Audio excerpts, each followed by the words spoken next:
क्या कहिएगा? पहले सरकार गिरी और उसके बाद फिर आज ईडी ने समन भेज दिया। तो ठीक है, जो भी है, ये लोग हमारे दुश्मन नहीं है। मैं फिर से क्लियर कर देना चाहता हूँ, दुश्मन नहीं है। इन लोगों के तरफ से दुश्मनी निभाई गई मेरे प्रति। चांदी के चम्मच वाले युवराज साहब का जो बात आप कर रहे हैं, ये नहीं खड़ा हो सकते। मैं उनके साथ नहीं खड़ा हो सकता, नहीं साथ नहीं खड़ा हो सकता, एकदम साथ नहीं खड़ा होऊंगा, लेकिन उनके दुख को बढ़ाऊंगा नहीं। ये इंटरनल लालू जी के लिए, सिर्फ लालू जी के लिए, उनके बच्चों के लिए नहीं। सवाल ये एक ट्वीट है जिसमें लिखा गया है कि रोहिणी आचार्य ने ट्वीट किया, अगर मेरे पापा को खरोच आया तो मेरे से बुरा कोई नहीं होगा। और एक यहाँ भी लिखा है नहीं, अपने पिताजी के लिए उनको दर्द होता है, फिर बिहार के लोगों के लिए क्यों नहीं दर्द होता है? तो मैं ईडी के समन पे कभी भी मैं लालू जी का या उनके परिवार का मजाक नहीं उड़ा सकता हूँ। कमर के नीचे और पीठ के पीछे कभी वार नहीं होना चाहिए। मेरे ऊपर फिर एफआईआर होने वाला था, लेकिन वो लालू जी ने एफआईआर नहीं होने दिया। God help those who help themselves, यानी कि भगवान उसी का मदद करता है जो खुद की मदद करे। और जिस तरीके से कल बिहार में तख्ता पलट होता है और तख्ता पलट के बाद यानी कि अगले दिन ही ईडी समन भेज देती है लालू प्रसाद यादव को। मामला आप सबों को पता होगा कि जमीन जो है वो लेन देन का मामला, यानी कि जो जॉब के बदले जो जमीन है वो लेने देने का मामला है और ईडी ने समन भेजा है। और अभी तक जो रिपोर्ट्स के अनुसार ईडी जो पटना कार्यालय है उसमें उनसे पूछताछ भी जो जारी है। क्या कहिएगा? पहले सरकार गिरी और उसके बाद फिर आज ईडी ने समन भेज दिया। देखिए, सरकार गिरी उस पर मैं बोल सकता हूँ, ईडी के समन पे मैं इसलिए नहीं बोल सकता हूँ कि किसी भी व्यक्ति के बुरे समय का मजाक नहीं उड़ाना चाहिए। किसी भी व्यक्ति का, मैं बुरे दौर से गुजरा हूँ और मुझे पता है कि उस बुरे दौर से जब गुजरते हैं तो कितना दर्द होता है। तो मैं ईडी के समन पे कभी भी मैं लालू जी का या उनके परिवार का मजाक नहीं उड़ा सकता हूं।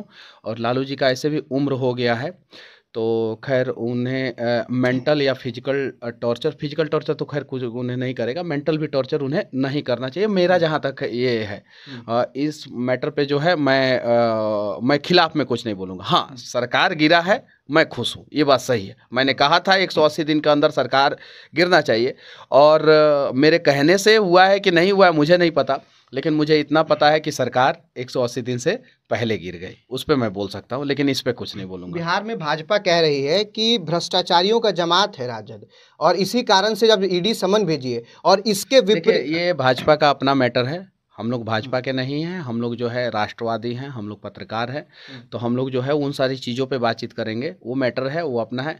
गवर्नमेंट किसी की भी हो, सरकार किसी की भी हो, सरकार से सवाल होना चाहिए और खुल के होना चाहिए। जब तेजस्वी जी और नीतीश जी थे तब वो सरकार से सवाल किए, हम जे लोग हैं निकले तब वो सवाल किए हैं। अब नीतीश जी बीजेपी हैं तो नीतीश जी बीजेपी की बारी है, अब इन लोगों से सवाल किया जाएगा। वीडियो भी आप बना दिए एकदम रात में 2 बजे मैंने नीतीश सरकार से सवाल करते हुए, नीतीश और बीजेपी के सरकार से सवाल करते हुए मैंने वीडियो बनाया।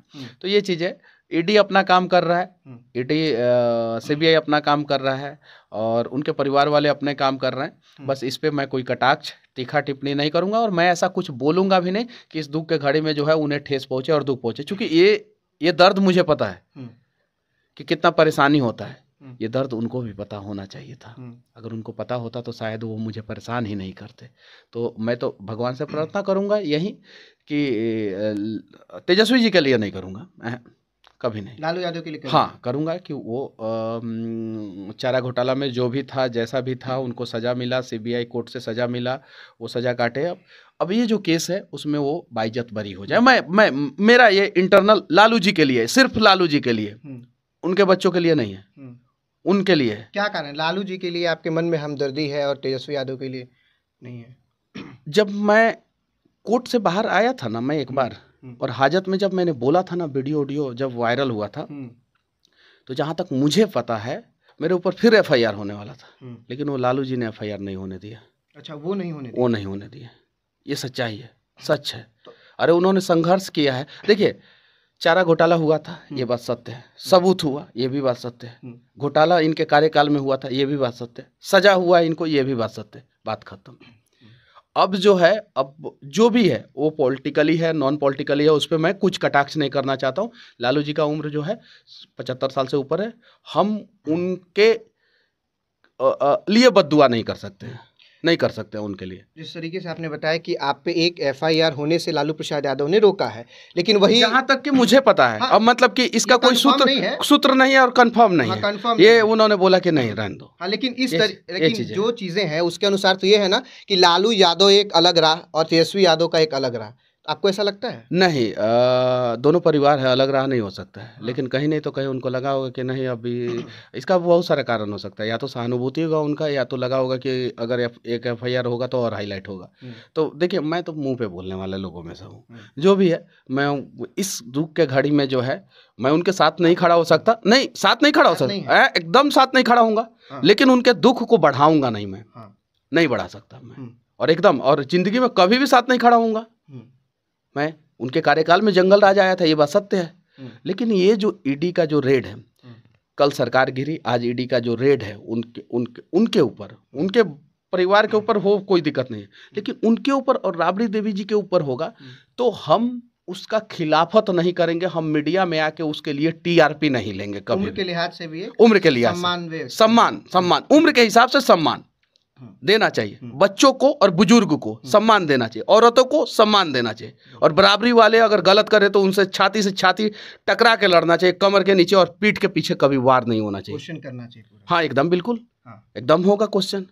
जिस तरीके से रोहिणी आचार्य किडनी ट्रांसप्लांट होता है बाहर विदेश में, और उसके बाद से लालू परिवार में उनका भी एक कद काठी बढ़ जाता है, वो अक्सर ट्वीट करते हुए नजर आती हैं, मोदी को बोलती हैं, उसका कहती है ईडी जो है वो पालतू तोता है मोदी का। आपका क्या है इस विषय में? यही बात मैं, अगर उनकी जब सरकार थी, रोहिणी आचार्य को मैं जवाब दे सकता हूँ, और बढ़िया से जवाब दे सकता हूँ, ये चीज़ है। उनकी जब सरकार थी और उनके पुलिस वाले जब मेरे खिलाफ जब गलत कर रहे थे तो रोहिणी आचार्य ने ट्वीट क्यों नहीं किया? अपने पिताजी के लिए उनको दर्द होता है, फिर बिहार के लोगों के लिए क्यों नहीं दर्द होता है? रोहिणी आचार्य इतनी अच्छी थी तो सिंगापुर में काहे जाके बस गई? काहे उनके बच्चे सिंगापुर में पढ़ रहे हैं? काहे नहीं रोहिणी आचार्य जो है बिहार के सरकारी स्कूल में पढ़ी, और काहे नहीं अपने बच्चे को बिहार के सरकारी स्कूल में पढ़ा रही है? ट्विटर पे नहीं काम चलता है साहब, जमीन पे उतर के देखिए बिहार के हालात को। और हाँ, मुझे उनके एक बात से मुझे उनके प्रति सहानुभूति है, वो अपने पिताजी का जो ख्याल कर रही हैं कि मेरे पिताजी को कुछ नहीं होना चाहिए, किडनी ट्रांसप्लांट हुआ है। हालांकि लालू जी का किडनी ट्रांसप्लांट सिंगापुर में ना हो के बिहार में होना चाहिए था।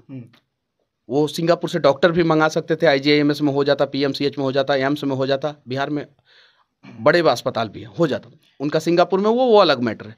लेकिन अगर एक बेटी को अपने पिता का फिक्र है, परवाह है, तो वो कोई गलत चीज़ नहीं है, वो परवाह होना चाहिए। लेकिन जब रोहिणी आचार्य पॉलिटिकली बात करेंगे तो हम उनके पॉलिटिकली बातों पे जवाब जरूर देंगे, लेकिन ये जो एक पिता के प्रति प्रेम है उस पर हम कुछ नहीं कहना चाहते हैं। रिपोर्ट्स के अनुसार कहा जा रहा है कि लालू यादव जब जाते हैं तो दरवाजे पर ही सहायक और उनके बेटी यानी मीसा भारती के साथ वो पहुंचते हैं ईडी कार्यालय, वहाँ पे उनको रख दिया जाता है और वो अकेले जाते हैं। और मीसा भारती कह रही हैं कि वो जो है उनको दवा चलता है, वो वृद्ध हैं, चल फिर नहीं सकते हैं, फिर भी जो है इस तरीके से तानाशाह किया जा रहा है, तानाशाही की जा रही है। देखिए, ऐसा नहीं होना चाहिए, अगर ऐसा हुआ है तो ऐसा नहीं होना चाहिए, पहला चीज़।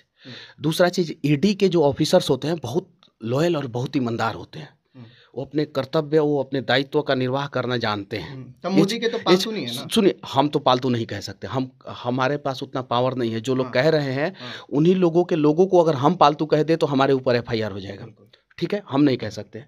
ईडी और CBI जो वर्तमान परिदृश्य में जो काम कर रही है वो अपना सोच समझ के काम कर रही होगी, या जो भी जहाँ से भी इनपुट्स मिल रहा होगा वो, और बड़े लोगों के ऊपर हाथ लगाने से पहले वो कुछ नहीं तो कुछ सबूत इकट्ठा करते हैं, कुछ नहीं तो कुछ तब लगाते, वो उनका है जो भी।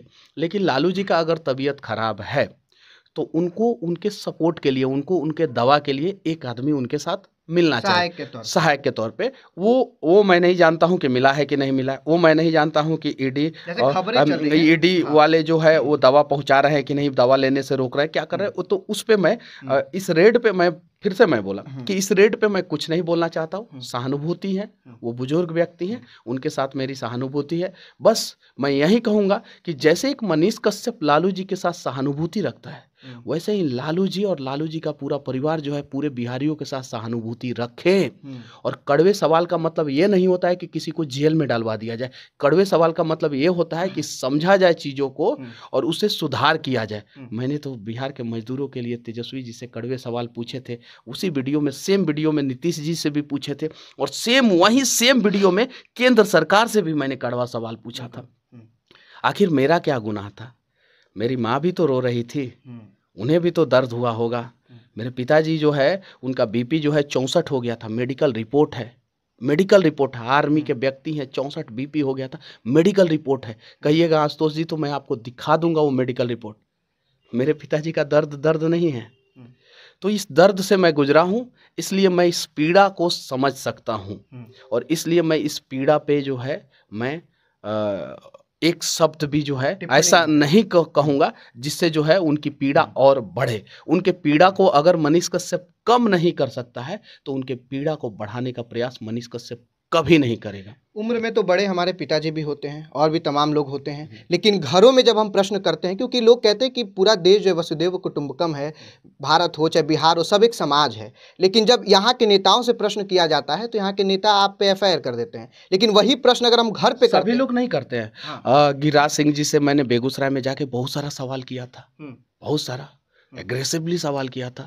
मैं बक्सर में जो है अश्विनी चौबे जी से सवाल किया था।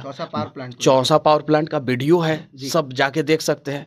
मैं राजीव प्रताप रूडी से जो है एम्बुलेंस को लेके छपरा में सवाल किया था। मैं राधा मोहन सिंह जी का जो पूर्वी चंपारण है वहाँ पे एम्बुलेंस के ऊपर चढ़ के, मोतिहारी के सदर अस्पताल में एम्बुलेंस के ऊपर चढ़ के वीडियो बनाने वाला देश का इकलौता पत्रकार मनीष कश्यप, और वो भी उस समय भाजपा के स्वास्थ्य मंत्री बिहार में, और भाजपा का स्वास्थ्य मंत्री केंद्र में, भाजपा का विधायक उस मोतिहारी में, और भाजपा का सांसद उस मोतिहारी में, और बात है कोरोना की उस समय। तो मैंने किया था।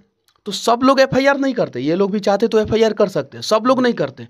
जो जनता के दर्द को कभी देखे ही नहीं, समझे ही नहीं, जो चांदी का चम्मच लेके पैदा हुए, वो लोग इन सारी चीजों को नहीं समझ पाते। आप उपयोग कर रहे हैं क्यों? अच्छा, ये शब्द पे नहीं, ये शब्द पे पाबंदी आप लगाना चाहते हैं क्या? ये शब्द सत्य है कि नहीं?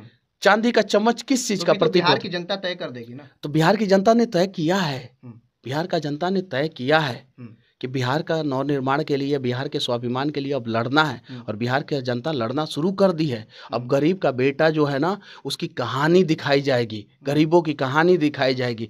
पूस की रात में गन्ना के खेत में मेहनत कर रहा, पानी पटा रहा किसान का हालात को दिखाया जाएगा, समझे? जेठ और आषाढ़ का जो गर्मी होता है, वो जेठ और आषाढ़ की गर्मी की कहानी जो है अब दिखाई जाएगी कि गरीब का गला जो है कितना सूखा हुआ है। और जब सावन और भादों का जब बाढ़ आता है तो उस बाढ़ में गरीब का किस्मत कैसे डूब जाता है, वो डूबी हुई किस्मत की कहानी अब दिखाई जाएगी, बताई जाएगी और सुनाई जाएगी। अब राजाओं की कहानी नहीं लिखी जाएगी, राजाओं के परिवार वालों की कहानी नहीं लिखी जाएगी। एक अंतिम सवाल, ये एक ट्वीट है जिसमें लिखा गया है कि रोहिणी आचार्य ने ट्वीट किया, अगर मेरे पापा को खरोच आया तो मेरे से बुरा कोई नहीं होगा। और एक यहाँ भी लिखा है। नहीं, एक बेटी का जो कर्तव्य होना चाहिए, वो कर्तव्य के तरीके से ये ट्वीट है। मैं फिर से बोल रहा हूँ कि मैं रोहिणी आचार्य का दर्द को कम कर सकता हूँ? नहीं कर सकता हूँ। तो उनका दर्द क्यों बढ़ाऊं? एक तरफ ये भी लिखा है ना कि ED officer shame on you. वो देखिए, मैं इस मैटर पे मैं बोल रहा हूँ ना कि मैं उनके दर्द को कम नहीं कर सकता हूँ, मरहम नहीं लगा सकता हूँ, तो मैं उनके दर्द को खरोचूंगा नहीं। उनका इंटरनल मैटर है, परिवार का मैटर है। मैं इस पे कुछ नहीं बोलना चाहता, कुछ नहीं। लालू जी और उनकी बेटी रोहिणी आचार्य, और रोहिणी आचार्य का लालू जी के प्रति प्रेम, और इन सब चीज़ों पे मैं कुछ है, इसे पॉलिटिकल रंग देना भी नहीं, किसी को नहीं देना चाहिए। ईडी जो कार्रवाई कर रहा है, आप ईडी की कार्रवाई को सपोर्ट करें ना सपोर्ट करें, लेकिन इन सब चीज़ों को पॉलिटिकल रंग नहीं देना चाहिए। ये हम लोगों का मतलब कि हमारे अंदर इतना बुद्धि और विवेक होना चाहिए। कोई भी अपना दुश्मन भी अगर परेशान होना तो उसे पानी पिला दीजिए। अगर पानी नहीं पिला सकते हैं ना, तो कम से कम जो है उसकी परेशानी और मत बढ़ा कीजिए। फिर वो सही होगा, फिर वो ठीक होगा, फिर वो मैदान में आएगा, फिर लड़ेंगे। ऐसे भी युद्ध तो लड़ा जाता है खुले मैदान में ही। हाँ, फिर लड़ेंगे। लेकिन जब कोई भी, हमारे यहाँ तो कहा जाता है कि दुश्मन के भी पीठ पीछे वार नहीं होना चाहिए। तो ठीक है, जो भी है, ये लोग हमारे दुश्मन नहीं है। मैं फिर से क्लियर कर देना चाहता हूँ, दुश्मन नहीं है। इन लोगों के तरफ से दुश्मनी निभाई गई मेरे प्रति, मेरे लिए ये लोग दुश्मन नहीं है। फिर किसी मैटर पे फिर बिहार के लिए, फिर बिहार के लोगों के लिए लड़ा जाएगा, किसी और मुद्दे पे बातचीत किया जाएगा, कि आंखों में आंखें डाल के सवाल किया जाएगा साथ। लेकिन इसके साथ खड़ा रहेंगे तो आप भी खड़े रहिएगा साथ में। ये नहीं खड़ा हो सकते हैं मेरे साथ, मुझे पता है। नहीं खड़ा हो, नहीं। ई नहीं, जिनके बारे में आप पूछ रहे हैं, चांदी के चम्मच वाले युवराज साहब का जो बात आप कर रहे हैं, ई नहीं खड़ा हो सकते। मुझे पता है ये चीज़ें, और मैं बिहार के लिए खड़ा हूँ, खड़ा था, खड़ा हूँ और खड़ा रहूँगा। बिहार के गरीबों के लिए खड़ा था, खड़ा हूँ, खड़ा रहूँगा। ये दर्द रोहिणी आचार्य जी को ये दर्द समझना होगा। अपने पिताजी के लिए दर्द उन्हें समझ में आ रहा है। ये दर्द जो है 13 करोड़ 80 लाख बिहारियों का है। हर घर में कोई बेटा जो है अपने बाप के लिए तड़प रहा है, अपनी माँ के लिए तड़प रहा है। हर घर में एक माँ और एक बाप जो है अपने बेटा और बेटी के लिए तड़प रहा है। एक पति जो है अपनी पत्नी के लिए तड़प रहा है, एक पत्नी जो है अपने पति के लिए तड़प रही है। ये दर्द का जो है कोई पैरामीटर नहीं होता है, कोई थर्मामीटर नहीं होता है कि आंख में लगाइए और दर्द नाप लीजिए कि इसका दर्द ज़्यादा है, इसका दर्द कम है। लेकिन एक चीज़ जरूर होता है कि यहाँ पे दर्द सिर्फ और सिर्फ अमीरों की दिखाई जाती है, सिर्फ पूंजीपतियों की दिखाई जाती है। साइरस मिस्त्री का एक्सीडेंट हुआ तो ना जाने कितना सारा नियम आ गया कि पीछे भी सीट बेल्ट लगाना अनिवार्य है, ये वो दिस दैट, और ना जाने कितने गरीब मर जाते हैं सड़कों पे। उस समय कोई नियम नहीं आता है। लालू जी का या तेजस्वी जी का या जिनका भी ये बड़े नेता हैं, इन लोगों को दर्द होता है तो हम लोगों की भी सहानुभूति होती है कि हाँ चलिए ठीक है। लेकिन जब गरीबों का दर्द होता है तो लोग बोलते हैं कि ये तो नाटक कर रहा होगा। तो ये दोहरा चरित्र नहीं चलेगा। अब आइए आप और दिखाइए उन लोगों का दर्द। हम लोग वहीं करते हैं ना, हम लोग जहाँ खड़े हो जाते हैं बिहार में, हम पूरे देश पे नहीं बोल रहे हैं, बिहार में जहाँ हम लोग खड़े हो जाते हैं मुद्दे वहीं बड़े हो जाते हैं। आइए ना, गरीबों के दर्द को दिखाया जाए, उस मुद्दा को बड़ा किया जाए और उस दर्द को दिखा के उस दर्द का समाधान किया जाए। हम लोग मतलब कि मनीष कश्यप नहीं, हम लोग मतलब वी ऑल आर। तो हम जहाँ खड़े होंगे वहाँ तो मुद्दे बड़े होंगे ही। तो चलिए प्रयास किया जाए और इसको पॉलिटिकली रंग ना ही दिया जाए तो ज़्यादा अच्छा है। वो उनका अपना परिवार का मैटर है और वो इतने सक्षम है कि इन सारे समस्याओं से वो लोग बाहर निकल जाएंगे, वो इतने सक्षम हैं। अब बिहार के विकास पे प्रश्न करते तो हमको ज़्यादा अच्छा लगता। तो चलिए, बिहारियों के साथ खड़े थे, खड़े हैं और खड़े रहेंगे। फिलहाल जो ईडी का जो मामला है इन दिनों हम देख रहे हैं, यानी कि जो लालू यादव से पूछताछ चल रही है, इसको पॉलिटिकल रंग जो है वो नहीं देना चाहिए। आपका क्या कुछ कहना, कमेंट बॉक्स में लिख के जरूर बताइएगा। आप देख रहे थे स्टॉक, मैं आपके साथ आशुतोष, धन्यवाद।